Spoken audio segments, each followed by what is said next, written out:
dari akibat perbuatan buruk kita, wa min sayyiati a'malina, dan juga dari keburukan amal-amal kita. May yahdihillahu fala mudhillalah, barang siapa yang Allah beri petunjuk maka tidak ada yang bisa menyesatkannya. Wa may yudlil fala hadiyalah, dan mereka yang Allah biarkan di dalam kesesatan maka tidak ada yang bisa memberinya petunjuk. Allah berfirman dalam salah satu ayatnya, ya ayyuhalladzina amanu taqullaha haqqa tuqatih. Wahai orang-orang yang beriman, bertakwalah kalian kepada Allah dengan sebaik-baiknya takwa. Wala tamutunna illa wa antum muslimun. Dan jangan sampai kalian mati melainkan dalam keadaan beragama Islam. Dan juga Allah berfirman, ya ayyuhalladzina amanu taqullaha wa qulu qawlan sadida. Wahai orang-orang yang beriman, bertakwalah kepada kalian kepada Allah dan berkatalah dengan perkataan yang benar, yang hak. Kenapa? Karena berkata yang benar, yuslih lakum a'malakum, Allah akan perbaiki amal-amal kalian. Wa yaghfir lakum dzunubakum, dan akan mengampuni kesalahan kalian, dosa-dosa kalian. Wa may yuti'illaha wa rasulah, barang siapa yang selalu berusaha taat kepada Allah dan Rasulnya, faqad faza fawzan 'azima. Sungguh dia telah mendapatkan kemenangan yang sangat agung, kesuksesan yang sebenarnya. Amma ba'd, fa innal asdiqal hadisi kitabullah, sesungguhnya sebaik-baiknya perkataan adalah kitabullah, wa khairal hadi, dan sebaik-baiknya petunjuk di muka bumi ini adalah petunjuk hadyu Nabi Muhammad sallallahu alaihi wasallam, petunjuknya Nabi Muhammad sallallahu alaihi wasallam. Wa syarrul umuri muhdatsatuha, adapun perkara buruk terburuk di dalam agama adalah perkara baru yang diada-adakan. Wa kullu muhdatsatin bid'ah, dan setiap perkara yang baru yang diada-adakan adalah bid'ah. Wa kullu bid'atin dhalalah, dan setiap bid'ah akan mengantarkan kepada kesesatan. Wa kullu dhalalatin finnar, dan setiap kesesatan akan naudzubillah akan berakhir di neraka. Amma ba'd. Falhamdulillahirabbil alamin, adalah sebuah kenikmatan kita bisa duduk di sebuah majelis ilmu dan mengisi waktu-waktu kita untuk berzikir kepada Allah. Karena disebutkan antara lain orang-orang yang menuntut ilmu adalah ahlu zikr. Dan juga kita berlindung dari penyia-nyiaan waktu sebagaimana dilakukan oleh orang-orang kufar dengan umur mereka yang panjang namun usia mereka dan juga waktu mereka tidak ada gunanya. Allah sebutkan dalam salah satu ayatnya, wala yahsabanna alladzina kafaru annama numlil lahum khairul li anfusihim. Maka janganlah orang-orang yang kafir itu mengira bahwasanya kami memanjangkan usia mereka. Maksudnya menangguhkan, Allah sebutkan, menangguhkan mereka, memanjangkan usia mereka, khairul li anfusihim, adalah baik bagi mereka. Innama numlil lahum, sesungguhnya kami memanjangkan usia mereka, memberikan tenggang waktu, ya, liyazdadu itsma, agar mereka menambah dosa-dosa mereka. Walahum adzabum muhin, dan kelak bagi mereka ada azab yang menghinakan. Ada azab yang menghinakan. Subhanallah. Ada orang-orang yang diberikan umur yang panjang, diberikan harta dan kekayaan serta kekuatan. Ya, kita bisa lihat, namun mereka dalam kekufuran, naudzubillah. Kita lihat banyak orang-orang yang kafir, umur 70, ada yang bisa masih naik gunung, ada yang olahraganya masih kenceng, ya. Dan mereka rajin tiap pagi olahraga, ya. Dan mereka mengatakan kita nikmati hidup, ya, sisa hidupnya mereka bilang seperti itu, ya, dalam kesenangan, dalam pelesir dan segala macam, ya. Mereka menganggap bahwa hal tersebut baik. Akan tetapi Allah sebutkan bahwa innama numlil lahum liyazdadu itsma, akan tetapi kami menambah usia mereka, menangguhkan mereka, liyazdadu itsma, agar mereka menambah dosa-dosa mereka. Walahum adzabun muhin, dan kelak bagi mereka ada azab yang akan menghinakan mereka. Menghinakan mereka yang dahulu mereka di dunia bisa jadi dipuji, bisa jadi nanti di akhirat mereka kelak menjadi, karena azabnya mereka mendapatkan kehinaan kehinaan, ya, mendapatkan kehinaan. Sebentar. Jemaah sekalian yang semoga Allah lindungi kita semua dari keburukan. Hari ini, pagi ini kita insya Allah akan melanjutkan pembahasan mengenai hadis Arba'in, hadis yang disusun oleh Al-Imam Nawawi, mengenai 40-an hadis-hadis yang berisikan mengenai intisari Islam, atau hadis-hadis yang mewakilkan kandungan ribuan hadis yang ada dari Nabi Sallallahu Alaihi Wasallam. Dan pagi ini kita akan membahas mengenai al-haditsu atsani atau hadis kedua yang berisi hadis yang sangat agung yang menjelaskan mengenai kandungan isi agama Islam. Hadisnya akan sebutkan, hadisnya disebutkan atau diriwayatkan oleh Imam Muslim. An Umar radhiyallahu taala anhu aidan qal, bahwa Umar Ibn Al-Khattab radhiyallahu taala anhu, beliau pernah berkata, "Bainama nahnu julusun inda Rasulillah sallallahu alaihi wasallam dzata yaumin." Ketika kami tengah duduk-duduk di sisi Rasulullah sallallahu alaihi wasallam, dzata yaumin, di suatu hari, ittala'a alaina rajulun syadidu bayadi thiyab. Ketika tiba-tiba ada muncul seorang laki-laki yang memiliki syadidu bayadi thiyab, memiliki pakaian yang sangat putih, ya, pakaian yang sangat putih. Syadidu sawadi syar, dan dia berambut sangat hitam. Berambut sangat hitam. La yura alaihi atharus safar. Tidak terlihat dari dia bekas-bekas perjalanan. Wala ya'rifuhu minna ahadun. Dan juga tidak ada dari kami yang mengenal dia. Jadi orang ini datang dengan pakaian yang sangat putih dan juga rambut yang bersih sangat hitam, akan tetapi tidak ada bekas perjalanan dan juga kami tidak mengenalnya, kata Umar bin Khattab. Ya. Dan ini sesuatu yang aneh. Karena pada saat itu seseorang yang melakukan perjalanan pasti memiliki bekas perjalanan, ya, karena waktu itu kendaraan hanya unta, ya, ataupun kuda, pasti ada bekas debu, rambutnya acak-acakan, ya, pakaiannya lusuh. Kalau tidak seperti itu, berarti dia orang dekat, ya. Pakaiannya bersih, berarti rumahnya di sekitar sini atau di sekitar tempat tersebut. Namun juga tidak ada orang yang mengenal orang tersebut. Kemudian dia hatta jalasa ila Nabi sallallahu alaihi wasallam, dia datang lalu kemudian dia duduk di hadapan Nabi sallallahu alaihi wasallam. Fa asnada rukbatayhi ila rukbatayhi. Kemudian dia menyandarkan lututnya ke lutut Nabi sallallahu alaihi wasallam, artinya berdempetan, ya, lumputnya di hadapan Nabi sallallahu alaihi wasallam. Wa wada'a kaffaihi ala fakhidaihi. Lalu kemudian dia menaruh kedua telapak tangannya di atas kedua pahanya, di atas kedua pahanya. Ya. Dan ini menurut orang Arab li syiddati ihtiram, menunjukkan penghormatan yang sangat besar ketika seseorang berdiri berhadapan seperti itu, lalu kemudian dia menyandarkan lututnya, lalu kemudian dia menaruh telapak tangannya di atas pahanya. Ini menunjukkan menunjukkan penghormatan yang sangat besar. Waqal, kemudian orang ini berkata, ya, ya Muhammad, akhbirni anil Islam. Wahai Muhammad, kabarkanlah kepadaku mengenai Islam. Faqala Rasulullah sallallahu alaihi wasallam, maka Rasulullah SAW berkata, al-Islamu an tashhada an la ilaha illallah wa anna Muhammadan Rasulullah. Islam itu adalah engkau bersaksi tiada ilah yang berhak disembah dengan benar kecuali Allah, dan bahwasanya Muhammad adalah utusan Allah. Wa tuqimas shalah, dan kau mendirikan shalah.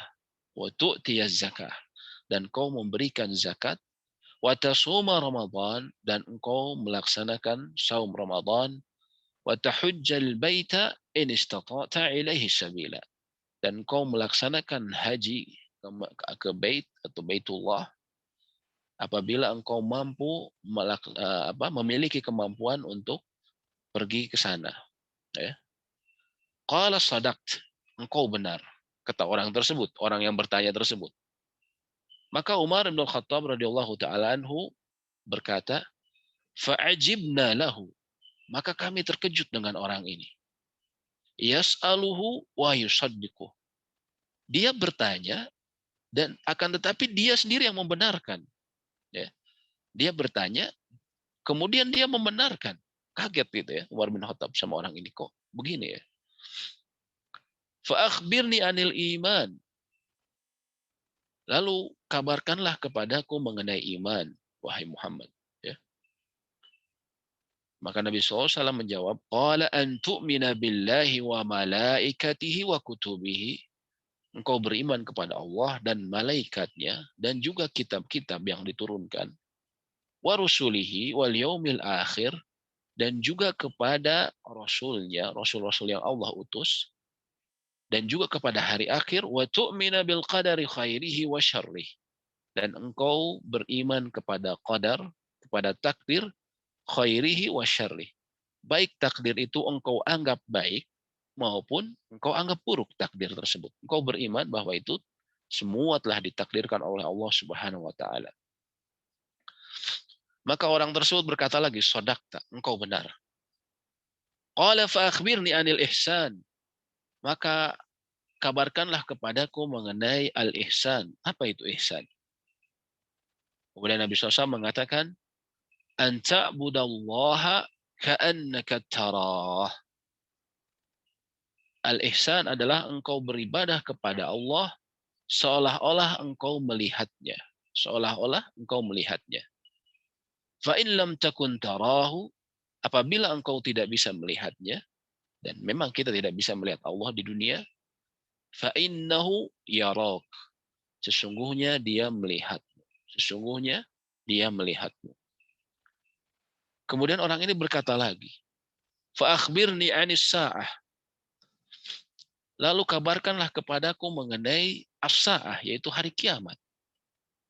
Kemudian Nabi SAW menjawab, mal mas'ulu anha bi'a'lama minas sa'il. Orang yang ditanya tidak lebih tahu dibandingkan orang yang bertanya.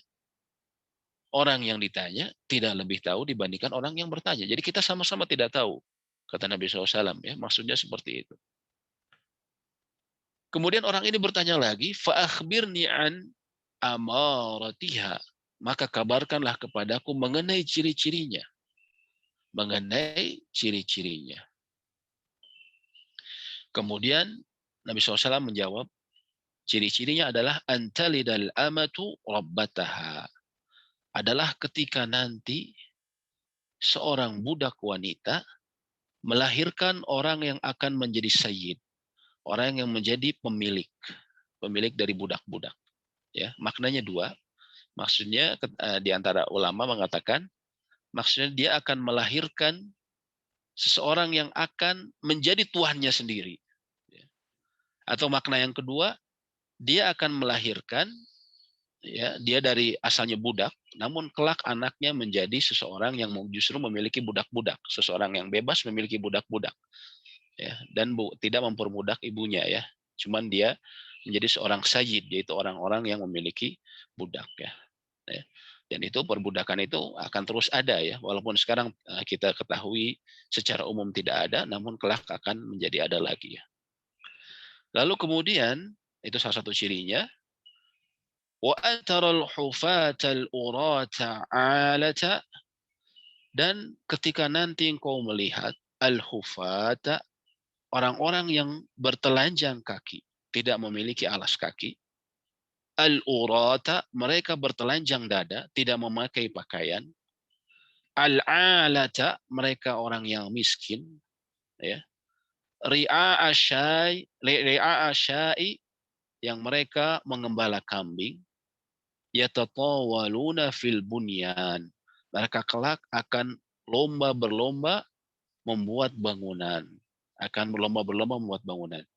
Jadi ketika orang-orang yang dahulu fakir miskin, mereka tidak memiliki sendal, mereka tidak memiliki pakaian, dan juga mereka pengembala kambing, kelak mereka akan berlomba-lomba mendirikan bangunan. Jadi kaya raya, ya. Jadi kaya raya. Tsumma intalaqa. Kemudian orang ini pergi setelah itu. Pergi begitu saja.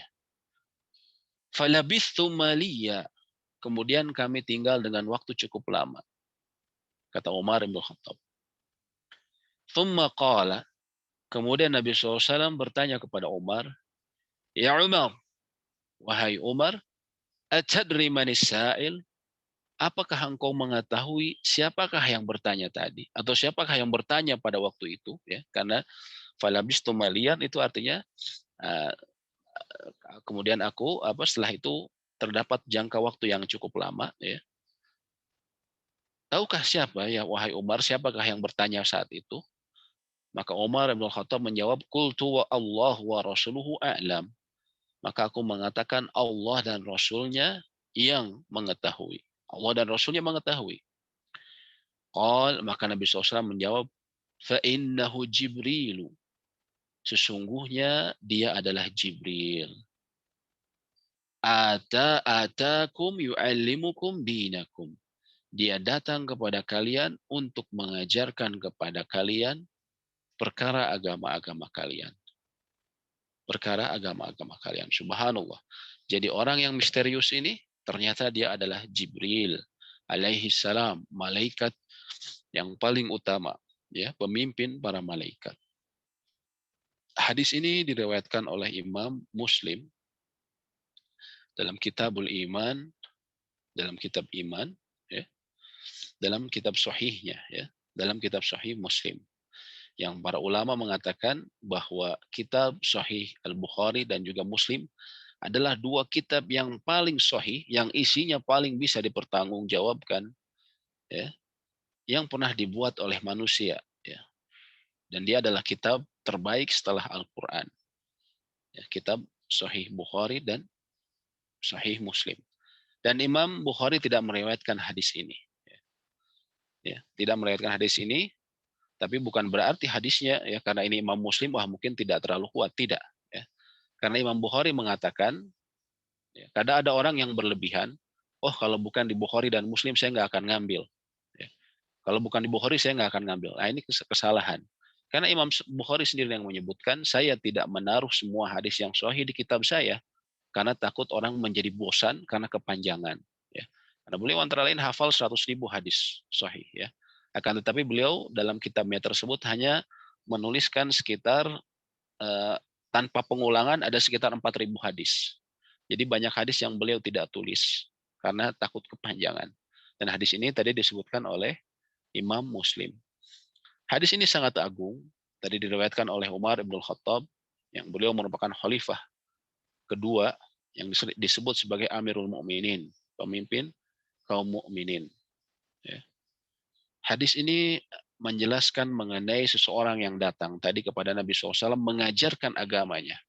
Dan ini adalah mengajarkan agamanya yang disebutkan oleh para ulama sebagai maratibu ad-din, yaitu tingkatan agama kita.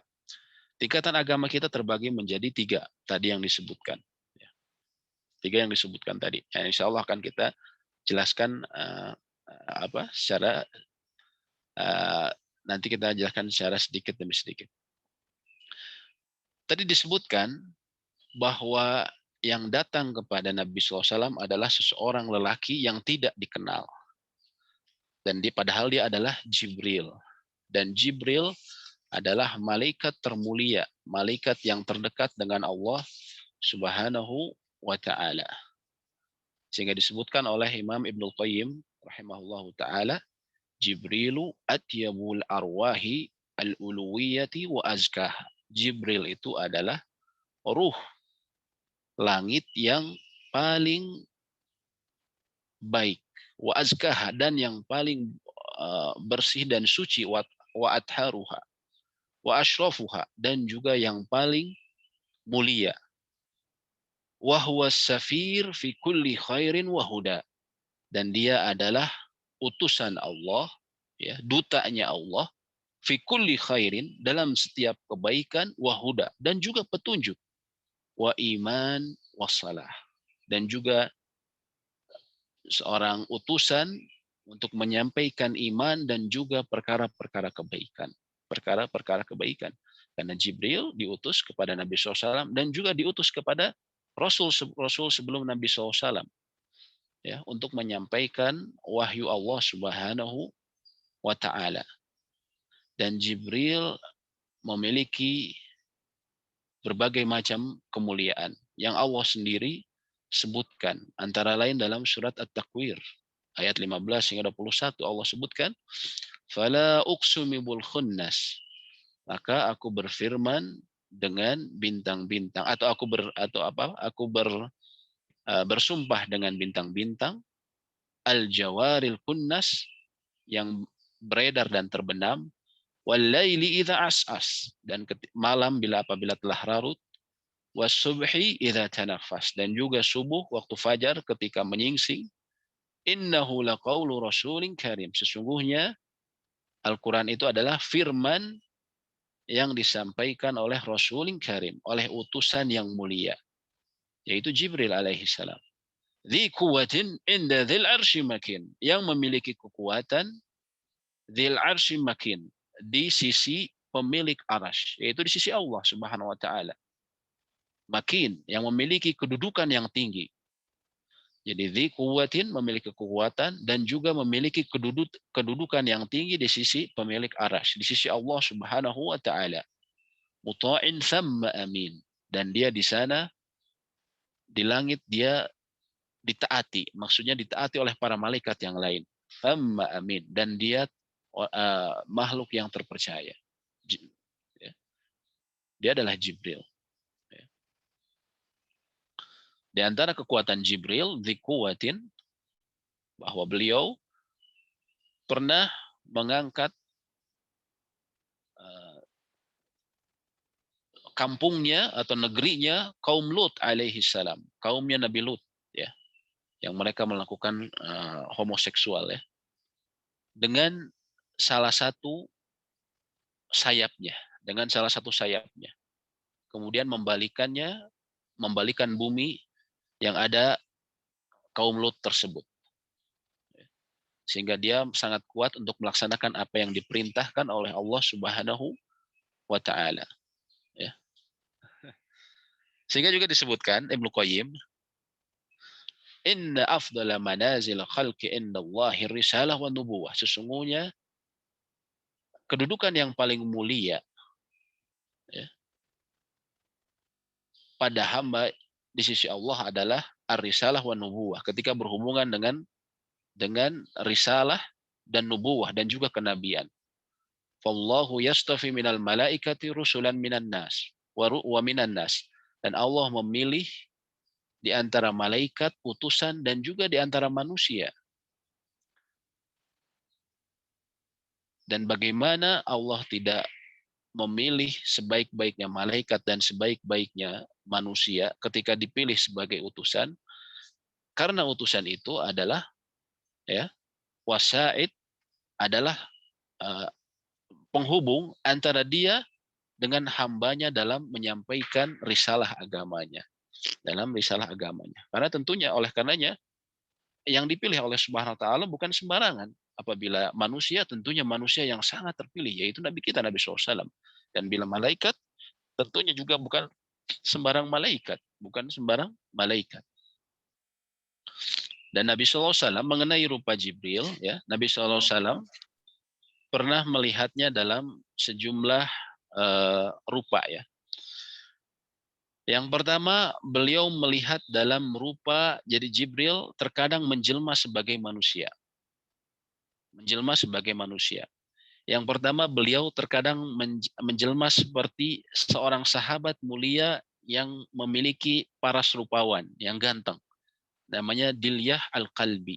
Dihyah Al-Kalbi. Ya. Terkadang menyerupai seperti Dihyah Al-Kalbi. Yang kedua, terkadang menyerupai seperti A'rabi atau seorang Badui A'rabi, ya. Seperti yang tadi kita sebutkan dalam hadis ini. Dalam hadis ini Jibril alaihi salam memiliki ciri-ciri seperti seorang A'rabi, seseorang Badu yang tidak dikenal, ya. Dan juga di antara ciri-ciri yang tidak dikenal, selain orang-orang tidak mengenalnya, dia mengatakan memanggil Nabi kita, Nabi SAW, dengan Muhammad. Ya Muhammad, ya Muhammad. Ya. Nah, ini salah satu cirinya. Karena menurut para ulama, orang-orang yang hidup di perkotaan, yaitu di kota Mekah dan Madinah, terutama di kota Madinah, saat itu tidak ada yang menyebut kepada Nabi kita yang mulia dengan ya Muhammad. Dianggap tidak sopan.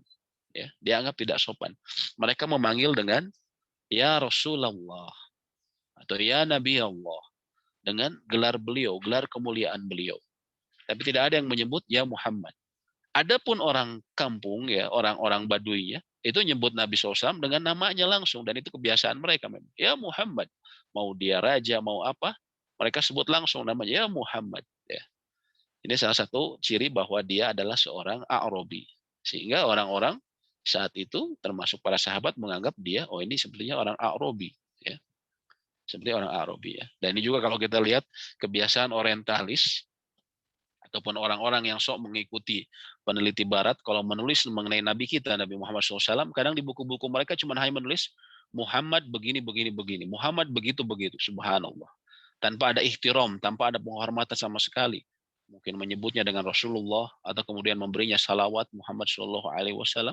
Kadang di buku-buku mereka kita dapatkan hanya ditulis Muhammad begini begini, Muhammad begitu, subhanallah. Padahal dia mengaku Muslim. Ya. Ini merupakan sama seperti kelakuan orang Arab, ya, orang kampung, walaupun mereka ngaku sekolah S2, S3 di McGill University ataupun di UIN misalnya, tapi mereka kelakuannya sampai seperti orang-orang Arabi, sama seperti orang Baduy. Ya. Manggil Nabi SAW dengan sebutan yang buruk.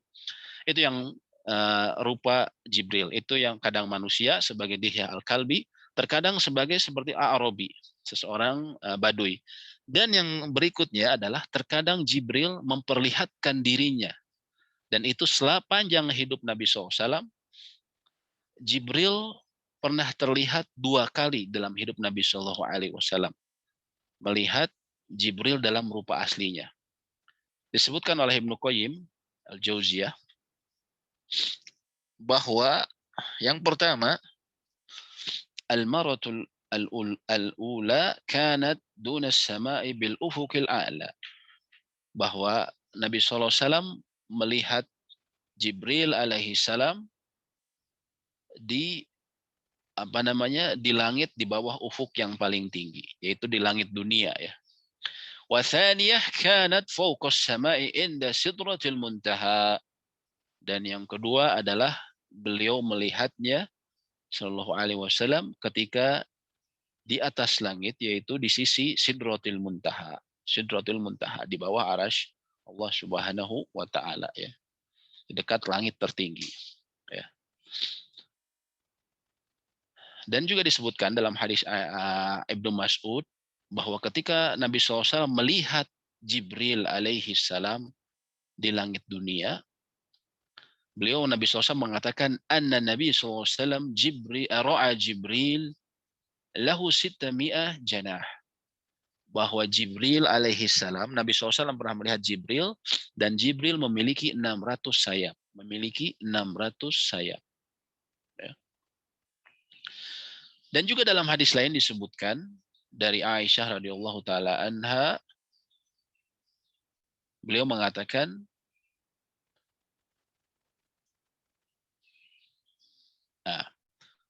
bahwa Nabi SAW pernah mengatakan ra'aituhu munhabitan minas sama'i sada 'idhami khalqihi ma bainas sama'i wal ard. Aku pernah melihatnya dia turun dari langit dan sayapnya ya menutupi semua ruangan antara langit dan bumi. Subhanallah. Semua ruangan langit dan bumi. Dan juga di dalam riwayat lain disebutkan satu sayapnya Jibril dari 600 sayapnya itu sudah bisa cukup menutupi semua ruang antara yang kita lihat antara langit dan bumi. Subhanallah, bayangkan besarnya. Dan juga Nabi SAW saat itu juga ya ketika melihat di langit dunia, beliau pertama kali ketika itu melihatnya ketika berjalan di kota Mekah, ketika beliau mendengar suara dari langit. Idrofa'tu ra'si, kemudian aku mengangkat kepalaku, kata Nabi SAW. Fa'idha malakul ladzi ja'ani bihira. Ternyata aku melihat rupa malaikat yang pernah mendatangiku di gua Hira. Ya. jalisun ala kursi bainas sama'i wal ard. Dia duduk di atas kursi antara langit dan bumi, antara langit dan bumi. Sehingga ketika itu beliau ketakutan, beliau berlari dan kemudian beliau masuk ke rumahnya, menggigil, dan beliau mengatakan kepada istrinya saat itu Khadijah radhiyallahu taala anha, "Zammiluni, zammiluni." Selimuti aku, selimuti aku. Ya. Karena beliau ketakutan, subhanallah, melihat Jibril pertama kali ya. Melihat Jibril duduk di atas kursi antara langit dan bumi. Bayangkan oleh Anda, ya. Bayangkan oleh kita, ada makhluk yang sangat besar yang duduk di kursi antara langit dan bumi. Ya. Yang memiliki 600 sayap, yang satu sayapnya saja sudah cukup menutupi langit dan bumi. Bayangkan betapa besarnya Jibril alaihissalam. Dan ketika dalam hadis ini, Jibril saat itu mendatangi Nabi SAW dalam rupanya selaku manusia, yaitu sebagai seorang Arabi, seorang yang badui, seorang badui. Kemudian Jibril saat itu bertanya kepada Nabi SAW, tentunya bukan bertanya, hanya kata Nabi SAW, yu'allimukum dinakum. Dia datang kepada kalian untuk mengajarkan kepada kalian perkara agama kalian. Jadi pada intinya semacam kalau bahasa kita, mengulang pelajaran, mengulang-ulang pelajaran, murojaah, ya. Mengulang pengajaran sekaligus menjelaskan kepada para sahabat yang belum tahu bahwa inilah inti ajaran agama Islam. Inti ajaran agama Islam, dan juga para ulama mengatakan bahwa inilah tingkatan agama Islam. Yang pertama adalah tingkatan agama Islam atau maratibuddin adalah al-Islam. Ya. Al-Islam. Beliau ketika ditanya tentang Islam, beliau menjawab dengan rukun-rukun Islam tadi. Syahadatain, 2 kalimat syahadat, kemudian menegakkan sholat, membayar zakat, dan selanjutnya yang kita ketahui sebagai rukun Islam. 5 rukun Islam. Ya. Kemudian tingkatan kedua adalah al-iman, yaitu iman. Dengan macamnya yang ada 6. Ya. Yang pertama adalah al-imanu billah, beriman kepada Allah dan juga malaikat, dan juga kepada kitab-kitab suci, kepada para rasul, hari akhir, dan juga kepada takdir yang baik yang kita anggap baik ataupun buruk. Ya. Ini yang disebut sebagai arkanul iman atau rukun iman yang 6. Dan yang ketiga tingkatan agama kita adalah al-ihsan. Al-ihsan. Dan al-ihsan ini ada 2 tingkatan. Ya. Ada 2 tingkatan. Yang pertama adalah an ta'budallaha ka'annaka tarah. Yang pertama adalah engkau beribadah kepada Allah seakan-akan engkau melihatnya. Seakan-akan engkau melihatnya.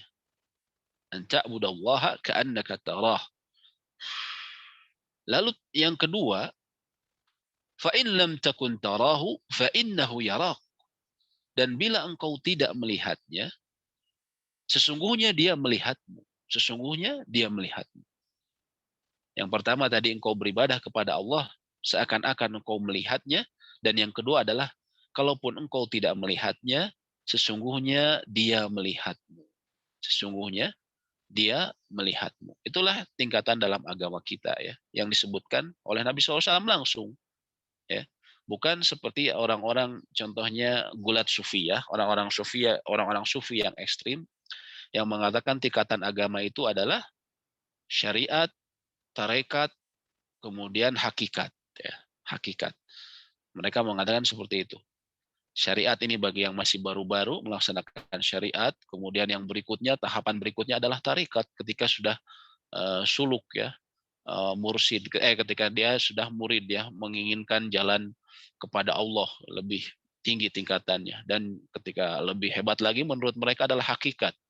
Ketika mereka seseorang setelah mengetahui hakikat, misalnya hakikat dari sholat, hakikat dari haji, maka bagi dia sudah lepas kewajiban untuk sholat ataupun haji ataupun saum dan segala macam. Sehingga kita tidak heran orang-orang yang seperti ini, sufi, gulat sufi atau ekstrim sufi, mereka meninggalkan sholat.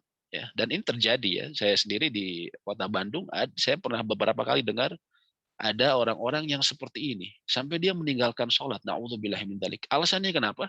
Karena katanya gurunya tersebut ya, gurunya sudah meninggalkan sholat, sudah mencapai hakikat. Sehingga tidak perlu lagi, sudah tahu maknanya sholat ini untuk mencegah kemungkaran. Ya. Sehingga dia merasa, oh saya sudah bisa mencegah diri saya dari kemungkaran.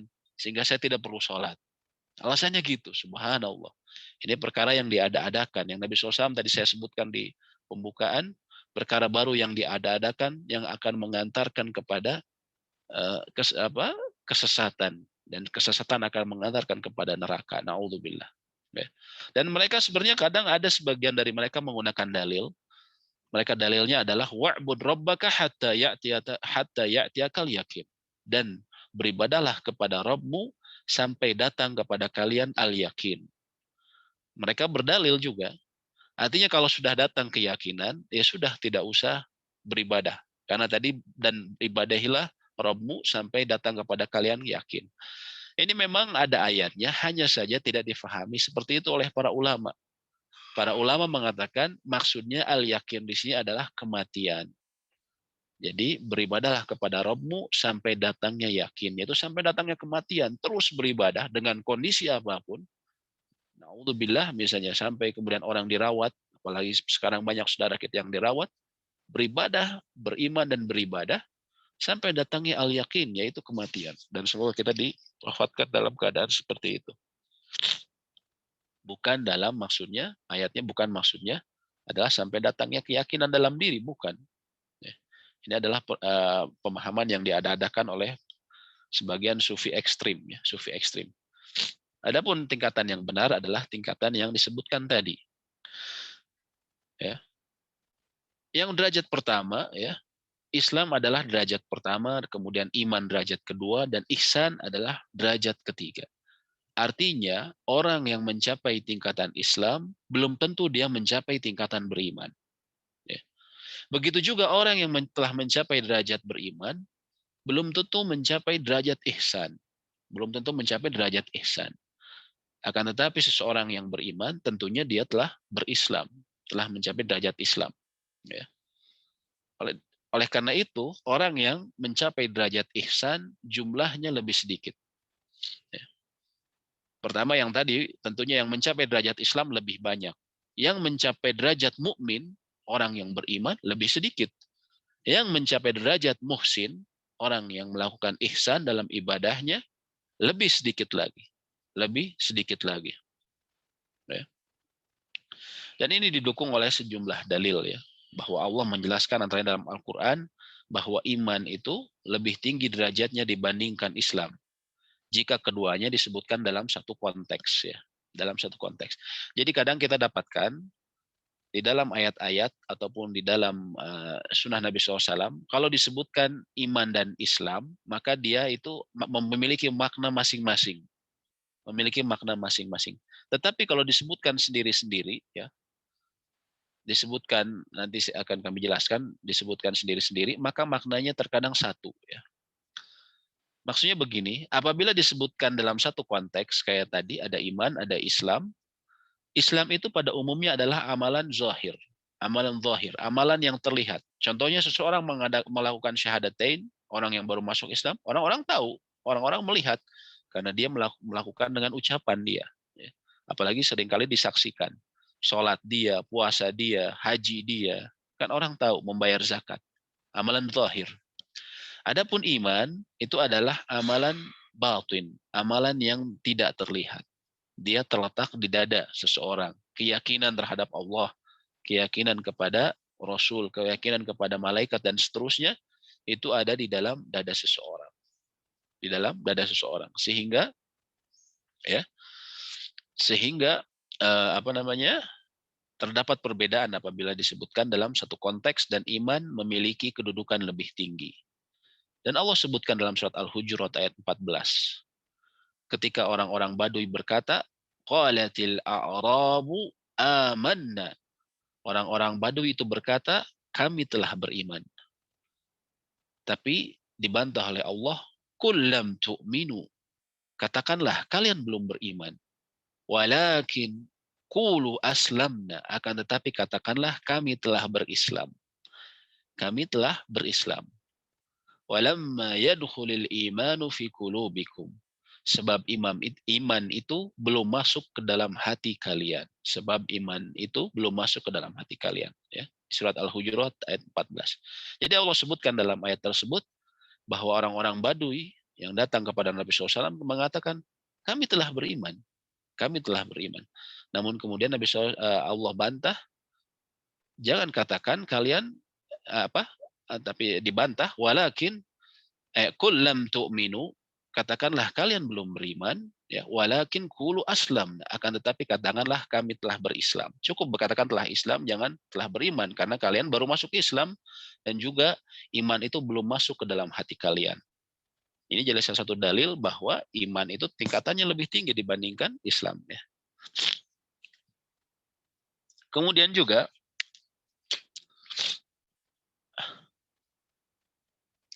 pernah suatu saat dalam sebuah hadis disebutkan Sa'ad bin Abi Waqqas, salah seorang sahabat, Nabi SAW akan melakukan pembagian harta. Kemudian Sa'ad bin Abi Waqqas berkata kepada Nabi SAW, wahai Rasulullah, berikanlah kepada si fulan karena dia seorang yang mukmin, seseorang yang beriman. Tapi Nabi SAW membantah mengatakan, au muslim, ataukah dia seorang muslim. Kemudian Sa'ad bin Abi Waqqas mengatakan lagi, dia seorang mukmin. Nabi SAW bantah lagi, atau muslim saja. Sampai 3 kali. Sampai 3 kali. Artinya sebenarnya yang mau dibagikan ini kepada orang-orang yang beriman, ya. Orang-orang yang mukmin, yang memiliki keimanan lebih tinggi. Dan Sa'ad bin Abi Waqqas merekomendasikan seseorang yang terlihat secara zahir dia memiliki keimanan. Tapi Nabi SAW mengetahui hakikatnya, dia mengatakan dia seorang muslim biasa, bukan seorang mukmin. Sehingga dari sini juga kita bisa melihat bahwasanya seseorang yang mukmin, yang beriman itu tingkatannya lebih tinggi dibandingkan seorang yang muslim. Seorang yang muslim. Ya. Tapi terkadang di dalam Al-Quran dan Sunnah, terkadang apabila tidak disebutkan dua-duanya, terkadang Nabi SAW hanya menyebutkan seorang mukmin atau seorang muslim, terkadang maknanya sama, yaitu mencakup amalan zahir dan batin. Contohnya, Nabi SAW pernah mengatakan, al-muslimu man salimal muslimuna min lisanihi wa yadih. Seorang muslim adalah muslim yang selamat dari gangguan lisan. Seorang muslim adalah yang muslim lainnya selamat dari gangguan lisan dan tangannya. Ya, seorang muslim yang sejati, kata Nabi SAW, adalah yang kaum muslimin lainnya itu selamat dari gangguan lisan dia, dari umpatan dia, dari gibahnya dia, dan juga dari tangannya dia. Dari tangannya dia, yaitu dari kejahatan ataupun dari jahilnya dia, ya, kejahilan dia. Nah, dalam hadis ini disebutkan maksudnya muslim di sini termasuk juga mukmin, termasuk juga mukmin. Ya. Ini menurut para ulama, ya. Nah, ini sama seperti kalau kita dapatkan dalam agama ada atau dalam penyebutan dalam sunnah kayak fakir miskin. Itu kalau bergabung, ya, memiliki makna berbeda. Fakir itu contohnya adalah orang yang penghasilannya kurang dari setengah kebutuhannya, ya. Adapun yang miskin adalah yang dia memiliki harta hanya saja tidak mencukupi. Kalau fakir itu lebih parah, dia memang sangat kekurangan. Ya. Akan tetapi bila disatukan memiliki makna berbeda, disebutkan fakir dan miskin itu maknanya berbeda. Tapi bila kemudian salah satunya disebutkan fakir dan juga miskin, maka rujukannya sama, yaitu kembali kepada keadaan seseorang yang tidak memiliki harta. Ya. Keadaan seseorang yang tidak memiliki harta. Ya. Itu mengenai Islam dan iman. Lalu kemudian tingkatan tertinggi adalah al-ihsan. Al-ihsan. Ya. Al-ihsan adalah kondisi seseorang ketika menjalankan Islam ataupun iman. Kondisi seseorang ketika menjalankan tadi rukun Islam yang 5 dan juga rukun iman yang 6. Yaitu kualitas keadaan seseorang ketika menjalankan Islam dan iman. Ya. Kualitasnya dia. Contohnya ya, ketika dalam Islam, ketika dia sholat, seseorang yang ihsan, maka dia ya'budullaha ka'annahu yarah. Dia akan beribadah kepada Allah seolah-olah dia melihatnya. Seolah-olah dia melihatnya. Ya. Fa'in lam yakun yarah, dan bila dia memang tidak melihatnya dan tidak mungkin melihatnya, maka dia menyadari bahwa sebenarnya Allah selalu melihat dia. Allah selalu melihat dia. Orang yang dalam kondisi seperti ini tentunya memiliki level lebih tinggi. Dia benar-benar merasa bahwa Allah ada di hadapannya. Walaupun dia tidak bisa melihat, karena seseorang itu tidak mungkin bisa melihat Allah di dunia. Sebagaimana Nabi SAW mengatakan, ta'allamu, ketahuilah, annahu lan yara ahadun minkum rabbahu azza wa jal hatta yamut. Ketahuilah bahwasanya salah seorang dari kalian tidak mungkin bisa melihat Rabb-nya hatta yamut, kecuali sampai dia mati. Sampai dia mati. Nah, ini hadisnya diriwayatkan Imam Muslim ya. Jadi kalau ada orang mengaku saya melihat Tuhan saya begini-begini, itu semua omong kosong. Walaupun yang menyampaikannya misalnya kiai dan segala macam. Karena Nabi SAW sendiri yang mengatakan bahwa kalian tidak mungkin bisa melihat Rabb kalian azza wa jal kecuali sampai kalian meninggal nanti. Jadi di dunia tidak mungkin seseorang bisa melihat. Akan tetapi seseorang yang ihsan, dia tidak melihat Allah, namun dia beribadah seolah Allah dia melihat Allah berada di hadapannya, dan juga dia menyadari bahwa Allah melihatnya. Sehingga disebutkan ya dalam Jami'ul Ulum itu, dalam kitab Jami'ul Ulum disebutkan kalau tidak salah Urwah Ibnu Zubair itu pernah akan meminang anaknya Ibnu Umar. Ketika beliau saat itu tengah ketemu di Mekah, di sekitar Baitullah, ya. Dan ketika itu Ibnu Umar tengah tawaf, kalau tidak salah tengah tawaf ya. Ketika akan meminang, berkata pinangannya tidak ditanggapi sama sekali oleh Ibnu Umar. Tidak ditanggapi sama sekali, ya. Tidak ada respon sama sekali, didiamkan. Baru setelah beres beliau dari dari tawafnya, baru beliau menjawab, mohon maaf katanya. Tadi saya tengah bertawaf dan saya membayangkan seolah-olah Allah berada di hadapan saya. Artinya beliau berusaha melaksanakan bahkan tawafnya itu dengan sangat khusyuk. Seolah-olah Allah berada di hadapannya. Subhanallah. Dan tadi ihsan itu ada dua tingkatan. Yang pertama adalah tingkatan pertama, seseorang beribadah kepada Allah ya seolah-olah melihatnya, yaitu melihat dengan hati. Melihat dengan hati. Ya. Dan ini disebutkan oleh para ulama, antara lain Ibnu Daqiqul Id disebutkan intinya ihsan itu adalah ya raji'un ila itqanil ibadati wa mura'atil huquqillahi. Intinya ihsan itu kembali kepada ibadah yang benar-benar, ibadah yang sungguh-sungguh. Ibadah yang memperhatikan hak-hak Allah, yang dia ketika beribadah merasa diawasi oleh Allah Subhanahu wa taala, serta menghadirkan keagungan dan kemuliaan Allah ketika beribadah.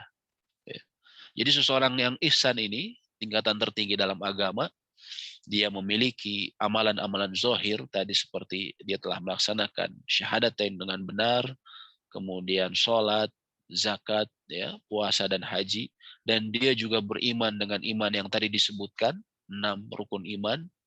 Lalu kemudian dia melaksanakan itu semua dengan hati yang hadir, dengan hati yang hadir, dengan kalau bahasa anak muda sekarang dengan ngeh, ya, dengan ngeh atau dengan kesadaran bahwa ibadah dia itu seolah-olah dia merasa bahwa Allah ada di hadapannya, dan dia selalu merasa diawasi oleh Allah Subhanahu wa taala. Dan juga ketika dia beribadah, dia menghadirkan keagungan dan kemuliaan Allah Subhanahu wa taala. Maka subhanallah, orang yang beribadah seperti ini, subhanallah ya. Tentunya seringkali kita ketika beribadah, kita alhamdulillah melaksanakan sholat berjamaah, kita menggunakan pakaian terbaik, menggunakan wewangian buat laki-laki ya. Kita melaksanakan sholat berusaha sesuai sunnah, tata gerakannya dan segala macam. Akan tetapi hati kita tidak bisa dipungkiri terkadang masih goflah ya, masih banyak kelalaian, kita memikirkan ini itu. Begitu juga ketika kita beramal lain, bersedekah, kadang muncul masih ada rasa ria dan segala macam. Tapi yang mereka yang memiliki tingkatan ihsan, mereka berusaha benar-benar memperhatikan hak-hak Allah dan selalu merasa diawasi oleh Allah. Apalagi mereka yang di level kedua dari ihsan. Fa in lam takun tarahu fa innahu yarak. Dan bila engkau tidak melihatnya, maka sesungguhnya dia melihatmu. Dia benar-benar merasakan bahwa Allah melihat dia. Dan ini yang disebut muraqabah, yaitu selalu meyakini Allah Subhanahu wa taala melihat dia. Selalu melihat dia. Dan ini disebutkan oleh Nabi SAW mengenai keutamaan seseorang yang beribadah dan selalu merasa bahwa Allah melihat dia. Dan bukan saja dalam perkara ibadah, tapi dalam kehidupan sehari-hari. Nabi SAW sebutkan dalam hadis riwayat At-Tabrani, dalam Al-Mu'jam Al-Awsat, Nabi SAW mengatakan, Inna afdalal imani, sesungguhnya iman yang paling afdal, iman yang paling utama, an ta'lama, engkau mengetahui, ya, annallaha ma'aka haitsuma kunt, adalah engkau mengetahui, engkau yakin bahwa Allah selalu bersamamu dimanapun engkau berada. Bahwa Allah selalu bersamamu dimanapun engkau berada. Baik ketika kita bersama orang-orang beribadah sholat berjamaah di masjid, ketika misalnya haji dan umroh, kita bersama orang-orang, kita merasa kehadiran kita merasa dengan jamaah, terkadang kita khusyuk kita lebih, maksudnya semangat kita lebih tinggi. Kita merasa bahwa Allah benar-benar di hadapan kita dalam beribadah. Namun hendaknya perasaan itu juga dimunculkan, kata Nabi SAW, dimanapun kau berada. Baik ketika kita sendirian di kamar, ya, dengan handphone kita, ya, subhanallah, sekarang antara cobaan dari handphone, ya. Kemudian juga seseorang bisa jadi naudzubillah melihat yang diharamkan, ataupun seseorang wanita dia chatting berhubungan dengan seseorang yang yang diharamkan oleh Allah Subhanahu wa taala. Dia berkomunikasi dengan sesuatu yang diharamkan, dengan seseorang yang diharamkan. Ataupun misalnya seseorang ketika safar, ya, ketika safar di kota lain, orang tidak ada yang mengenal dia. Kalau dia naudzubillah melakukan kemaksiatan, ya, contohnya orang yang ada tugas kerja, ya, dia memiliki fasilitas, biasanya dibiayai oleh kantornya dengan biaya hotel, fasilitas-fasilitas lain. Dia bila melakukan kemaksiatan, naudzubillah, mudah sekali, ya, orang-orang seperti ini. Karena tidak ada yang mengenal di kota tersebut, apalagi misalnya di luar negeri, ya. Tidak ada yang mengenal. Dan bila pun misalnya tidak ada yang mengenal, dan juga bahkan apalagi beda bangsanya, ya, lebih mudah sekali bagi dia kesempatan untuk bermaksiat kepada Allah. Namun seseorang yang ihsan, dia benar-benar merasakan bahwa Allah selalu melihat apa yang dia lakukan. Dan Allah selalu mengetahui apa yang terbetik di dalam hatinya. Baik dalam hatinya yang dia yang dia tekadkan, ataupun yang hati kecil dia. Yang terkadang orang merasa kalau hati kecil kayak, saya beribadah tapi saya sebenarnya ini cuma untuk begini saja, ya, supaya bos saya senang. Dia merasa hati kecilnya ini tidak diketahui oleh Allah Subhanahu wa taala. Padahal Allah mengetahui dan akan menilai ibadahnya tersebut sia-sia karena dianggap sebagai riya, ya, ingin dilihat. Contohnya ingin dilihat oleh bosnya dan segala macam. Naudzubillah. Seperti itu, ya. Seperti itu. Dan seseorang itu sebenarnya bisa mengkira-kira kadar ihsan dirinya. Dia sebenarnya mengetahui sejauh mana saya merasa bahwa Allah mengawasi saya. Sebenarnya dia bisa mengetahui, ya. Dia lihat saja apabila dia sendirian terutama, ya. Seseorang yang selalu merasa diawasi oleh Allah tentunya akan berusaha melaksanakan semua waktu-waktunya dengan ibadah atau dengan perilaku yang Allah ridhai, ya. Dan kita memohon hidayah dalam hal tersebut, taufik dan hidayah. Kemudian orang yang berbuat ihsan, kata Ibnu Rajab Al-Hanbali, beliau mengatakan akan mendapatkan tambahan kenikmatan kelak dari Allah Subhanahu wa taala.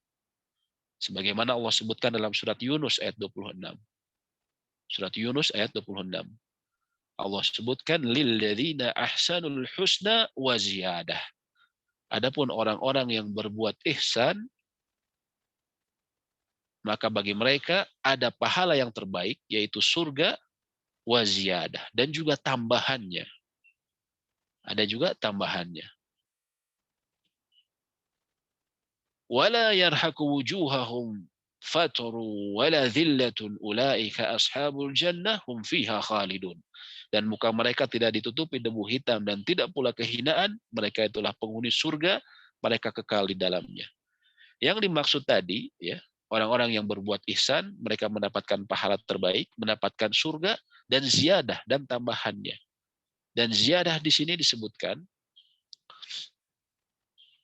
bahwa makna ziyadah menurut Ibnu Rajab adalah sebagaimana Nabi SAW sebutkan dalam hadis riwayat Sahih Muslim.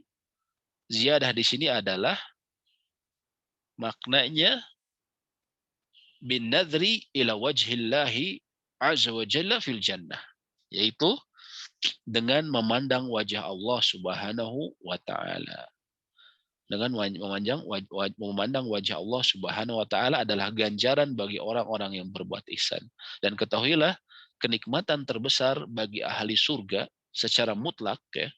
Kita tahu surga itu begini-begini, ya, begitu indahnya, begitu Masya Allah.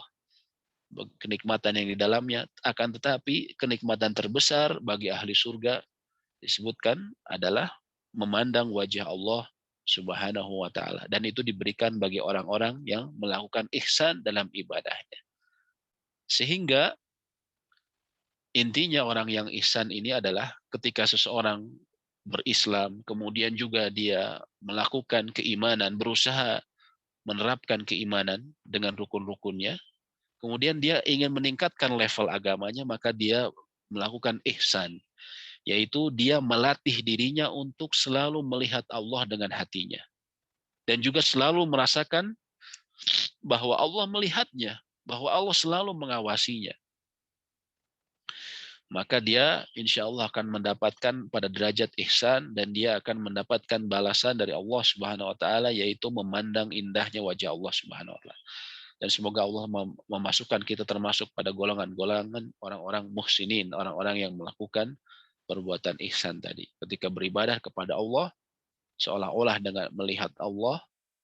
Ketika kita melakukan pekerjaan atau melakukan kehidupan sehari-hari kita, melaksanakan sehari-hari kehidupan kita dengan merasakan kehadiran Allah Subhanahu wa taala, seolah Allah berada di hadapan kita, dan kita menyadari walaupun kita tidak bisa melihatnya, tapi Allah selalu mengetahui dan melihat kita semua. Amin ya rabbal alamin. Demikian mengenai maratibuddin, tingkatan agama kita, ya, yang disebutkan dalam hadis Jibril, yaitu Islam, iman, dan ihsan. Adapun penjelasan mengenai rinciannya insya Allah akan dijelaskan pada pertemuan berikutnya. Ya, saya kembalikan kepada admin.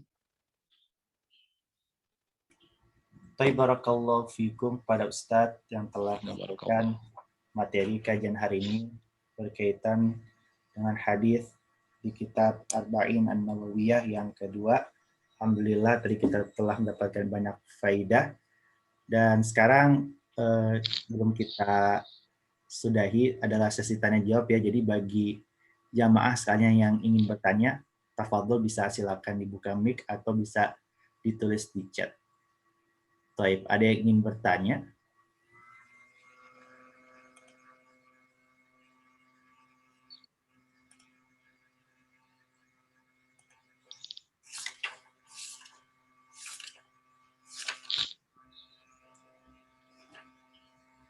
Ustaz, Anda izin bertanya, Ustaz?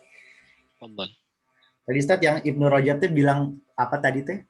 Yang tentang ihsan itu tadi, Ibnu Rajab.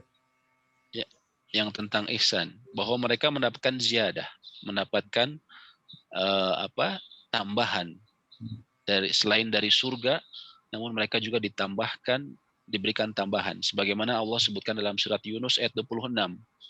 Lilladzina ahsanul husna wa ziyadah. Bagi orang-orang yang melakukan perbuatan ihsan, al-muhsinun, ya, mereka akan mendapatkan al-husna, yaitu al-husna ini maksudnya pahala yang terbaik, ya. Wa kadzdzaba bil husna, contohnya dalam surat Al-Lail, ya. Maksudnya al-husna ini pahala yang terbaik, yaitu al-jannah, surga. Waziyadah, dan disebutkan waziyadah, dan tambahan. Tambahan ini menurut Ibnu Rajab adalah sebagaimana Nabi SAW sebutkan bahwa aziyadah di sini adalah bin nadhri ila wajhillahi azza wajal, yaitu ketika dia kelak nanti di surga akan melihat wajah Allah Subhanahu wa taala, yaitu dia mendapatkan kenikmatan tertinggi ahli surga ketika melihat keindahan yang maha indah. Innallaha jamil, sesungguhnya Allah itu maha indah, kata Nabi SAW. Maka dia diberikan rezeki saat itu, kenikmatan memandang wajah Allah Subhanahu wa taala. Wujuhu yawma idzin nadhirah ila rabbiha nadhirah. Allah sebutkan dalam surat Al-Qiyamah ya. Wajah orang pada saat itu berseri-seri ketika mereka melihat wajah Rabb mereka, wajah Allah Subhanahu wa taala. Ada yang sedikit tadi saya mau tambahkan ya, bahwa ketika Nabi SAW melihat Jibril alaihi salam dalam rupa sebagai seorang A'rabi, seorang Badui, ya. Dan tadi kita sebutkan juga terkadang beliau melihat Jibril itu dalam rupa Dihya al-Kalbi, salah seorang sahabat yang sangat ganteng, dan juga terkadang beliau melihat dalam rupa yang asli. Ini menjelaskan bahwa Jibril adalah atau memiliki fisik yang sebenarnya, memiliki memiliki rupa yang sebenarnya. Dan ini membantah orang-orang filsafat ya. Sebagian orang-orang filsafat mengatakan malaikat itu maksudnya adalah bisikan-bisikan kebaikan, dan syaitan itu bisikan-bisikan keburukan, kata mereka. Jadi tidak ada wujud yang hakiki, kata para orang-orang filsafat ya. Dan ini adalah keyakinan yang batil. Tidak selayaknya seorang muslim mengambil akidah dari mereka ya. Tidak selayaknya ya. Akan tetapi kita meyakini bahwa Jibril memang ada, ya, memang berwujud. Ya. Ya, Nabi SAW sendiri bertemu langsung, ya, utusan terbaik, utusan malaikat terbaik yang diutus kepada manusia terbaik, Muhammad Shallallahu Alaihi Wasallam.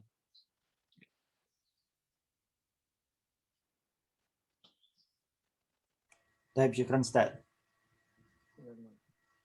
Izin bertanya? Ya, tafadhal. Assalamualaikum. Ya, Waalaikumsalam warahmatullahi. Tadi disebutkan bahwasanya sufi ekstrim itu memiliki pandangan atau pemikiran yang sangat jauh dari Islam itu sendiri. Apa? Maaf, tadi di awal. Ya, jadi disebutkan bahwasanya sufi ekstrim itu memiliki pemikiran yang sangat jauh dari Islam, tidak sholat dan sebagainya. Naudzubillah. Pertanyaannya adalah, apakah ada sufi yang tidak ekstrim? Atau barangkali pertanyaannya begini, bagaimana kita menyikapi tentang masalah sufi ini? Ya. Oh ya. Allah Ta'ala alam, ya, mengenai sufi memang itu perlu ada mungkin kajian khusus ya mengenai sufi, karena memang tidak sama sufi ini, bertingkat-tingkat ya. Ada yang mereka sufi memahami dengan sebagai yang paling lebih mendekati adalah mereka yang menganggap sufi ini, jalan sufi adalah jalan pembersihan jiwa, sehingga mereka berusaha melatih diri mereka dari ketaatan dan keburukan. Itu yang level yang biasa-biasa. Tapi terkadang semakin sana, biasanya jalan tarekat, kadang mereka memiliki ibadah-ibadah tersendiri. Ya, contohnya kita sebutkan contohnya tarekat Naksabandiyah seperti itu ya. Terkadang sehabis sholat mereka memiliki zikir-zikir tertentu, dan saya pernah tanya, ini gerakannya kemana? Kok saya lihat ada yang ke kanan, ada yang ke kiri, begini-begini. Dia bilang, ini sebenarnya improvisasi. Jadi semakin kita khusyuk, nanti kita akan digerakkan oleh badan kita sendiri. Oh, jadi bisa beda ya sama guru? Bisa, ya. Kalau saya begini-begini. Subhanallah. Artinya masing-masing punya improvisasi ya. Padahal Nabi SAW mengatakan dalam ibadah adalah man ahdatsa fi amrina hadza ma laisa alaihi amruna fahuwa rad. Barang siapa melakukan sebuah perkara baru dalam agama kami ini, dalam ibadah kami ini, yang tidak ada contohnya, maka dia tertolak. Percuma ya seseorang menjalani jalan suluk katanya ya. Harus puasa yang khusus bagi mereka, ada yang begini begitu, ada yang gerak sampai ada juga gerakan-gerakan tari, tapi di sisi Allah itu tidak ada nilainya sama sekali. Tidak ada nilainya sama sekali. Karena ini juga salah satu, makanya tadi disebutkan, ya, rukun Islam yang pertama adalah antasyhada alla ilaha illallah wa anna muhammadar rasulullah. Ada dua kalimat di sini, tapi kenapa digabungkan menjadi satu rukun? Ya, antasyhada alla ilaha illallah wa anna muhammadar rasulullah.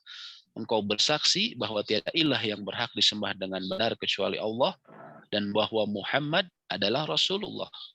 Ada dua kalimat tapi dijadikan satu rukun. Kenapa? Penjelasannya kata para ulama, antara ini Syekh Muhammad bin Shalih Al-Utsaimin, beliau mengatakan karena sebuah amal-amalan seorang hamba, ibadah dia tidak mungkin bisa diterima kecuali memenuhi ya perkara-perkara yang dikandung dua kalimat ini. Ya.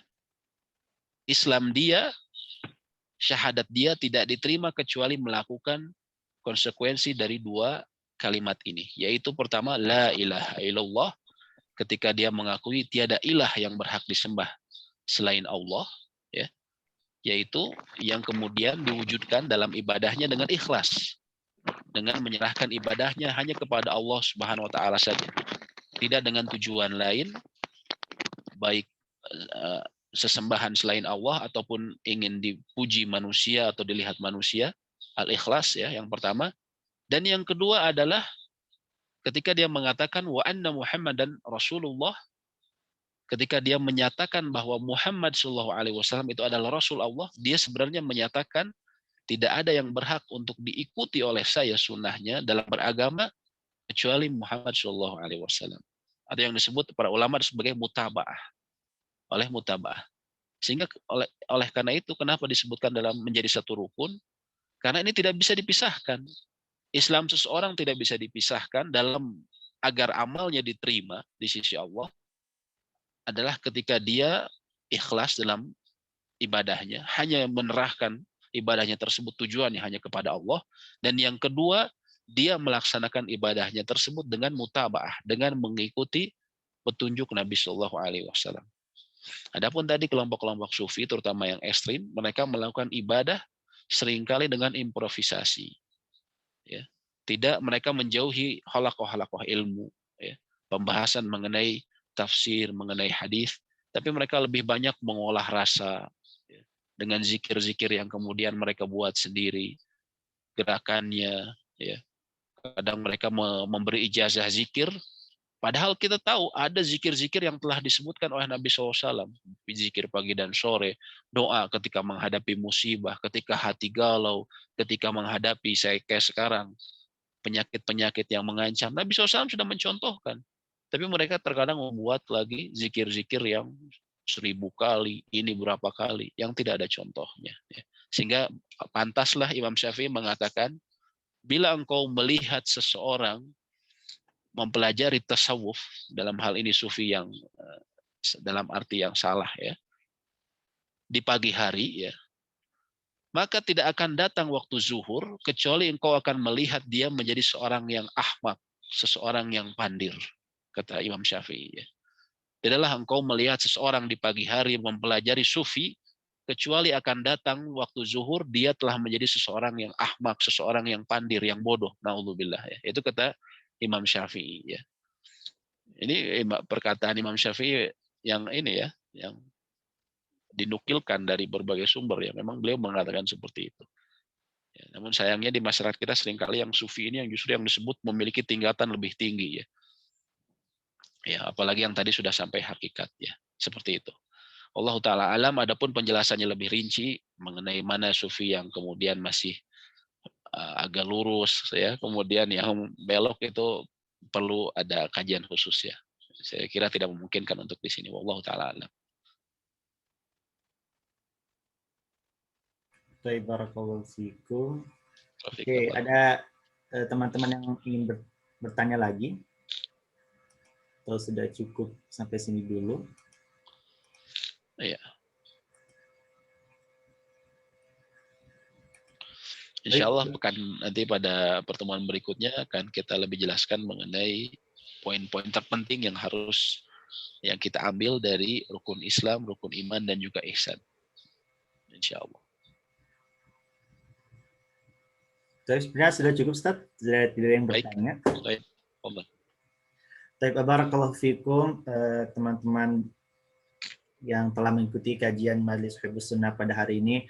Semoga Allah Ta'ala senantiasa merahmati kita semua dan semoga Allah Ta'ala kembali mempertemukan kita di pertemuan berikutnya insya Allah di kajian Hadits Arba'in ini. Tapi paling itu untuk hari ini, insya Allah kita bertemu lagi di pertemuan berikutnya. Bagi teman-teman yang ingin menonton siaran ulang kajian ini, nanti insya Allah akan di-share di channel official YouTube kita, yaitu dari Majelis Hifdzus Sunnah, insya Allah nanti akan di-share ya di channel YouTube kita di rekaman kajian dari hari ini insya Allah. Oke, paling itu saja untuk hari ini. Semoga kita yang terakhir saya ingin menyampaikan bahwa di antara faidah kita menuntut ilmu ya, dan ini juga supaya agar kita terus bersemangat menuntut ilmu walaupun melalui online, adalah seseorang yang duduk di majelis ilmu walaupun online, bahwa para malaikat mendoakan mereka, Allahumma arhamhum waghfirhum. Ya Allah, waghfir lahum. Ya Allah, berilah mereka rahmat dan juga berilah mereka ampunan. Ya, ampunilah mereka. Itu di antara doa malaikat kepada para penuntut ilmu. Ya. Dan di antara makna rahmat adalah menurut para ulama adalah engkau didekatkan dimudahkan dengan perkara-perkara yang engkau inginkan, baik duniawi ataupun ukhrawi. Dan engkau dijauhkan dari perkara yang engkau tidak sukai, baik duniawi ataupun ukhrawi. Ya. Itu antara lain kata Syekh Utsaimin. Oleh karena itu, salah satu tujuan kita menuntut ilmu, antara lain lewat online ini, kita berharap ya, kepada Allah Subhanahu Wa Taala agar kita mendapatkan kebaikan-kebaikan yang kita harapkan dan kita dijauhkan. Antara lain saat ini kita dalam pandemi, kita berharap dengan ini adalah salah satu bentuk ibadah kita yang Allah jauhkan dengannya kita dari keburukan efek dari pandemi ini, baik terkena penyakitnya ataupun juga dari efek-efek lain dari pandemi ini. Dan sesungguhnya Allah bersama prasangka baik hambanya. Bila kita berprasangka baik, maka Allah akan berikan ketetapan yang baik. Bila kita berprasangka buruk, Allah berikan ketetapan yang buruk. Ya, jadi demikian, semoga kita bisa terus bersemangat karena kita banyak berharap dengan kajian ini, bukan sekedar mendengarkan ilmu, tapi kita juga berharap mendapatkan doa para malaikat. Wallahu ta'ala alam. Subhanakallahumma wa bihamdika asyhadu an la ilaha illa anta astaghfiruka wa atubu ilaik. Assalamualaikum warahmatullahi wabarakatuh. Waalaikumsalam warahmatullahi wabarakatuh. Jazakallahu khairan kepada Ustadz yang telah menyampaikan materi. Dan buat teman-teman yang ingin memfollow akun IG kita, bisa silakan follow di @majlis_hifdzus_sunnah @majlis_hifdzus_sunnah ya, bagi teman-teman yang punya Instagram dan ingin memfollow IG kami agar bisa update tentang kajian-kajian berikutnya. Baik, sampai sini dulu aja. Insya Allah kita bertemu lagi di pertemuan berikutnya. Dan Assalamualaikum warahmatullahi wabarakatuh. Waalaikumsalam warahmatullahi wabarakatuh.